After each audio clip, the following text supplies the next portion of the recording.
This is Turtle Beach's high-performance wireless smart controller. It's called the Stealth Ultra, and it comes with an ultra premium price. So the question's gonna be, are the features ultra enough to make that price worth it? So this guy's been specifically designed for use on Xbox consoles, but there's some other official compatibility listed here on the side, including Windows 10 and 11 and Android mobile devices as well. I don't like to spend too much time looking at packaging, so here's just a really quick look at what you get here. It is a nice solid premium feeling box, and it does have a factory seal, so you know nobody manhandled it before it got to you. And it's got this little carrying strap, so if you're somebody that still buys stuff in person at brick and mortar stores, you can look pretty cool hanging onto it like this as you walk out. The controller's packed away in a travel case, and I really like that they included this because I kind of expect that on a flagship product that costs this much. It's hard shell, so it should add some protection to the controller, and it zips up to help keep everything nice and secure. So when you open it for the first time, you gotta remove a little plastic here. There we go. Oh wow, this is so nice. Looks like I must have accidentally turned it on because the lights are on. Or did I do that on purpose just to be cool in the video? I guess you'll never know.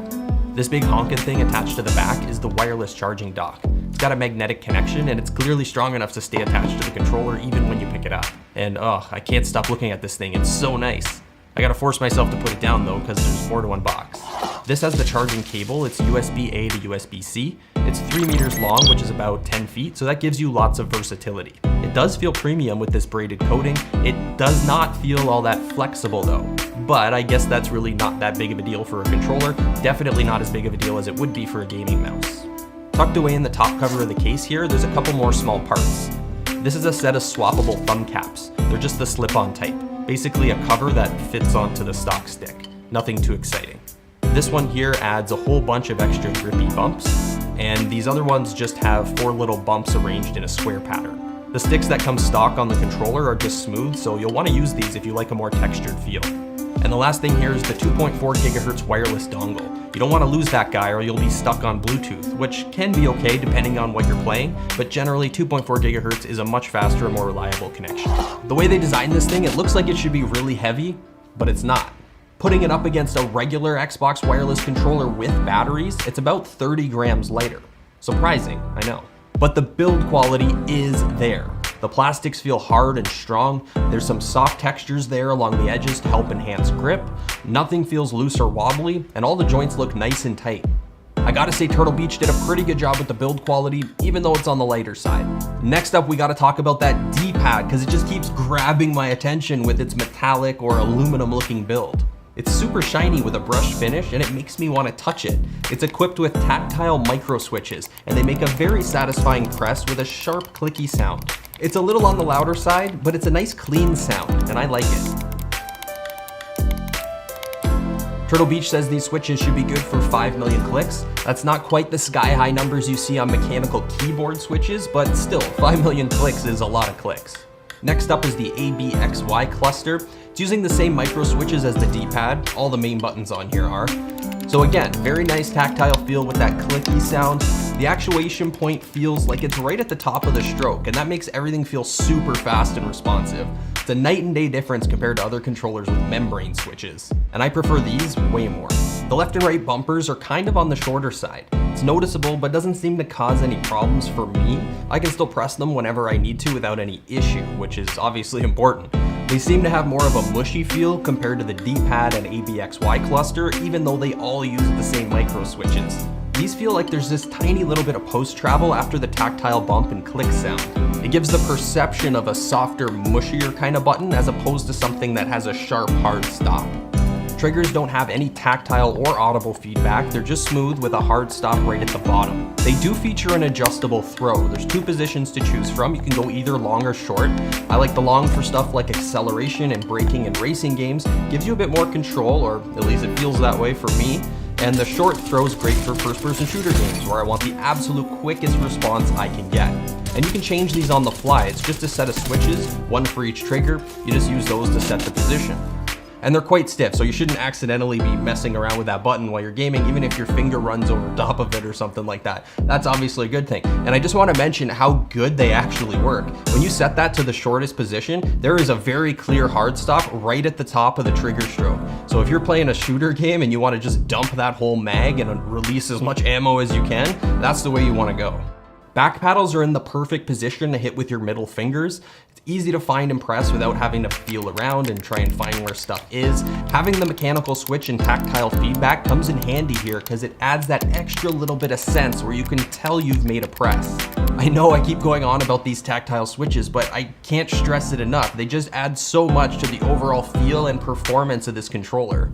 Jumping over to the thumbsticks, these are using Hall effect actuators. If you don't know what that is, it's basically a form of super advanced alien technology from Mars.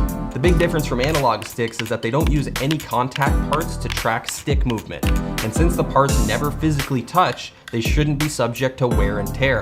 And that means stick drift over time shouldn't be an issue. Properly designed and implemented Hall effect thumbsticks like these are like the holy grail of controller technology. These sticks glide around the circular gates like butter. Very low friction and very precise feeling. They start registering inputs insanely quick. It takes no effort at all to get these things tracking movement. And they quickly snap back to the neutral position without much wobble when you let go. The circularity test shows an average error around 1.4%, which is a solid result. The stock caps are smooth with the typical indented concave shape. We can change that by putting on one of the other included caps. These not only change the texture, but they also add some bulk, making the surface area larger and the stick height just a little bit taller. It's a nice option, but not the best implementation of thumbstick customization I've seen on a controller. That title goes to the Victrix Gambit with its fully swappable sticks. One of the big features of the Stealth Ultra is that command display. It's a 1.5-inch screen that lets you take control of your settings right on the controller. You can do stuff like remap buttons, set dead zones, switch between up to 10 onboard profiles, and that's awesome because you can configure different settings for your favorite games and then quickly swap back and forth between them. If you plug a headset into the 3.5mm jack, you can get audio control including volume, chat mix, mic mute, that sort of stuff. You can change the intensity of the vibration motors. And there's actually even more. It's a really detailed system that gives you enough control that you don't have to rely on the software app if you don't want to. But if you do want to use it, it's called Control Center 2, and it's a free download in the Microsoft Store. This has nice, big, and easy to follow menus, so you can see everything like really easily. It's a lot easier to work with than that little screen on the controller, as good as it is.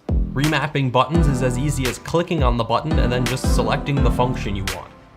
You can set your response and dead zones separately for each stick, and this slider can go all the way up to 100% if you basically want to register nothing. Same thing here, trigger dead zones can be set however you want, all the way up to 100% separately for each one, left and right.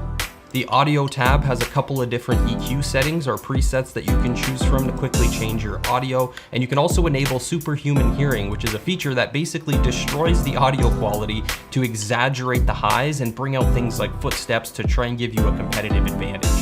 We have the lighting tab to take control of the RGB, and you've got the usual settings, stuff like presets like breathing, color cycle, pulse, dynamic. You can change the speed, and you can set custom colors if you want to as well. All four of the vibration motors can be set separately, so you can really take control of how you want the controller to respond and feel. And finally, we have some system settings and a place to update to the latest firmware. It's a lot of customization, and that's how it should be. If I'm paying for a flagship controller, I want to know I can customize it however I want, and there's no complaints here. When it comes to battery life, I didn't run into any issues with this thing while I was testing. Turtle Beach says it's rated for up to 30 hours of playtime on a full charge, and a full recharge takes just 2 hours as long as you're set up through USB 3.0. After playing with the Stealth Ultra for a little while now, I'm totally sold on this thing. Its price tag puts it into a category with other top-tier premium offerings, and I think it's justified. It's got pretty much everything I like to see on a flagship controller except some swappable thumbsticks, and I mean actual sticks, not just these little rubber caps that they've got on here. Other than that one minor complaint, I think Turtle Beach hit a home run with the Stealth Ultra. The Hall effect sticks, mechanical buttons, sexy D-pad, loads of customization, and RGB that actually looks good. I mean, it's got it all. If you're in the market for a new top-tier flagship controller and you got the budget to back it up, then the Stealth Ultra is a really nice way to go.